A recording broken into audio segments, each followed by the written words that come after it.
Hello, everyone. It's been a few days. Let's have an update. Everyone's aware of the BS arrest and the severe problems they have with evidence. They have none. That's his problem. They're completely fabricated statements, the fact that no report was ever filed, and the so-called detectives' multiple names and aliases. Those are some real problems. It's going to get worse. My attorneys have filed for discovery. It's being delayed. No idea why. They can't produce the reports that don't exist. But that's okay. We're looking forward to court. If we make it that far, if nothing's produced, then there won't be any court. And we know it can't be.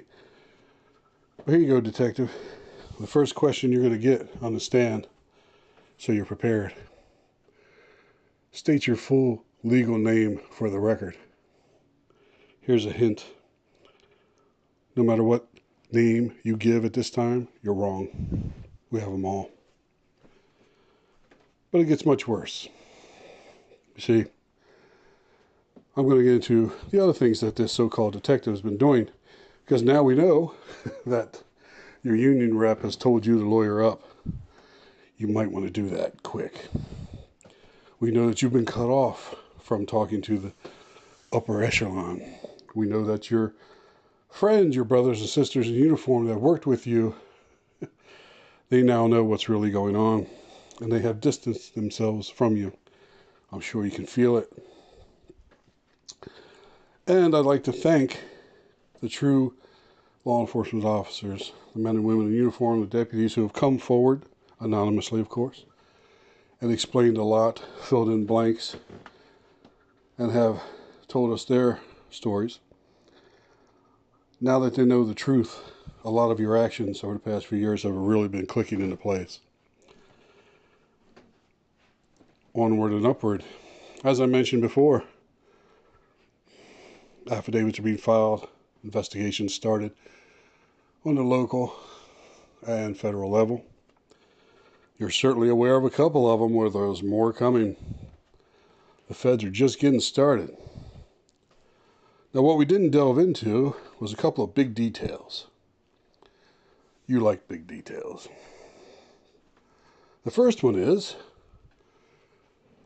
no one knows yet, except for me and people around here, of course, and people you visited with, we'll call it, that you were a customer of that store. Yes. People know you. You're known. See, when Detective Bear Daddy, because that was his nickname, would question me, he would say, "How long have you worked there?" I'd say, he'd say, "How long you worked there? Like a year, year and a half?" I'd say, "No, a little over 2 years, right before COVID." Well, that made him nervous, because he used to be a frequent visitor to the store, in the theaters as well. And many people remember him. We've shown them their pictures, and they remember him. And that made him very nervous, because he knew I might remember him, and I do. He would go in the back, and we have two people, independent people, who are willing to provide an affidavit that they know him from the store, and that his usual outfit in the back was a pair of tack boots and a white jockstrap and nothing else. We also have a couple, male and female, who would regularly go in the back, and they remember him big time, and they are willing to testify to that. And testify that they've seen him in all kinds of positions. That's where his nickname Bear Daddy came from. Because he's hairy like a bear, and he's a daddy. But he probably didn't want that out. Used to live way on the other side of Bel Air, but then moved to a much more convenient location just a few minutes away from both stores. Oh, I wonder why. But then COVID hit, and you started working towards Edgewood. I guess it was too close for comfort. You stopped coming in as regularly, but people still remember. It must be convenient to have so many names to work under. I'm sure a lot of people would like to have an essential job with plenty of overtime under one name, and then have several other names that they can collect COVID payments under. But it made it easy for that down payment on the home. Most of us are not that fortunate. But wait, there's more.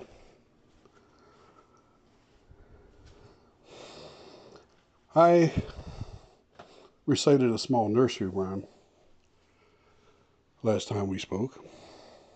Little Lissa Moffat sat on her tuffet, hiding that fugitive away. I thought I should explain. I wanted to wait until another day. Well, this is another day. Why wait?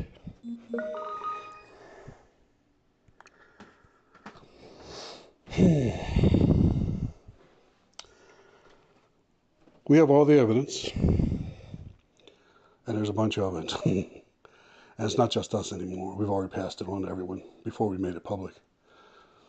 That Detective Bear Daddy was hiding a fugitive from justice in Tennessee. He used his connections in the police department and his so-called real estate to harbor a fugitive for over a year. Now, this fugitive, his name is Moffat. Sound familiar? And I'm going to be putting all the pictures and everything connected up online with this audio so you can see it. Now, he paid the bills for over a year. Now, what did this guy do? What was he wanted for? He was wanted in Monroe, Louisiana. That's where he's from. But they hid him in Tennessee. And this guy happened to be an extremely violent juvenile rapist. The two teenage girls that he attacked and raped, he tried to beat them to death, but they survived. But it was so severe that they will need physical therapy, and one of them will be crippled for life. They'll need years of therapy to resume their lives as best they can. And this is who he hides in Tennessee, because of a family connection, or whatever your reason is. But you used your access and resources to do so. That's the little Miss Moffat. That's what I was talking about. And now, I didn't even put that out there. It's just now, it's coming out and I've explained it. On the last one, I just did the nursery rhyme. But that kicked off a little storm at your house, didn't it? Because now you and your certain family members are online desperately trying to clean up your social media, hide all the names, hide the connections. It's not going to work. We have everything. So does the Monroe Police Department. So does the police department locally in Tennessee. They're upset. What did you charge me with? Wasting 350 hours of police resources and manpower? You wasted over a year and a half of the Monroe Police Department, and they got a whole lot of bad press because they couldn't find such a violent person. But that didn't matter to you, did it? Because I'm starting to see a pattern. You protected this guy who you knew was a juvenile rapist. Not him. He's not a juvenile. His victims were. You protected him no matter what the crime was. Then I exposed child trafficking at the store, and you arrest me, protecting all the child pedophiles and predators at the store. You have a pattern of protecting child predators, don't you? Yeah. So, you and your family are online trying to clean it up as best as possible. It's not going to work. We already have everything. So do the feds. Now, the feds have told me that they don't investigate local police departments. But the FBI and the U.S. Marshals damn sure investigate someone harboring a wanted fugitive. And you and your family members can go online, try to hide it. And I never mention anybody's real names. And I'd like to pause here to enact a scene from A Streetcar Named Desire, 1953, Marlon Brando. Stella! Stella! Submitted for your Oscar consideration. Thank you. Hey, Bear Daddy, when you get to prison, you can reenact another classic Marlon Brando film, Last Tango in Paris. I'm sure you'll enjoy it. That time will just fly by. And now that we know your family's involved in harboring fugitive, aiding and abetting, I can go Oprah on everybody. You get a felony, and you get a felony, and you get a felony. This is going to be great. You're going to be responsible for all of it. Enjoy.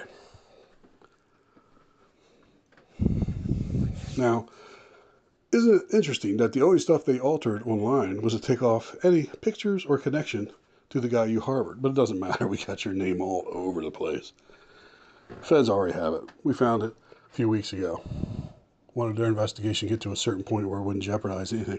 So they are documenting right now in real time you and your family altering your social media and your connection. So please keep going. Loving it.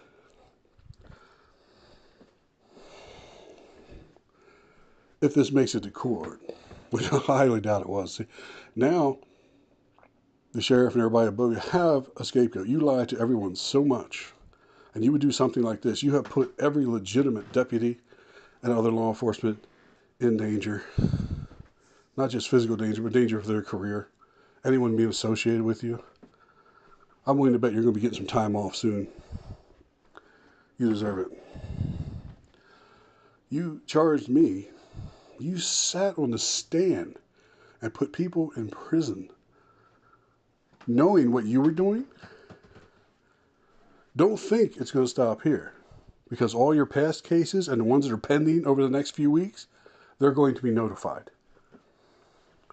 So you'll be facing these questions, many of them much sooner than you thought. These defense attorneys are already panting to get you in court. It's bad. It's going to get worse. That's because of you. So you enjoy that.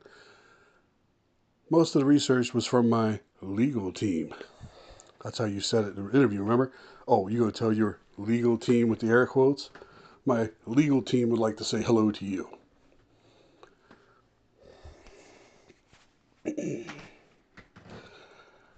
If this makes it to court, which I doubt, I can't imagine any state's attorney or judge, even in this corrupt of a county, that would want to take this giant pile of crap into court, because they will be facing bar complaints from now on eternity. But you never know. Well, I'm looking forward to going to court. You probably aren't. Just so you know, this is what's out there now. There's a whole lot more coming. There's a whole lot more. You'll be getting notices of additional evidence submitted, your administrative complaints. You're already aware of them. There's more coming. So enjoy. Have fun. Thinking about you. Hey, I just made up a new rhyme. Bear Daddy doesn't mind if it's sunny. Bear Daddy doesn't care if it's rainy. All Bear Daddy wants in life is something big and veiny. Well, we're going to make that happen for you.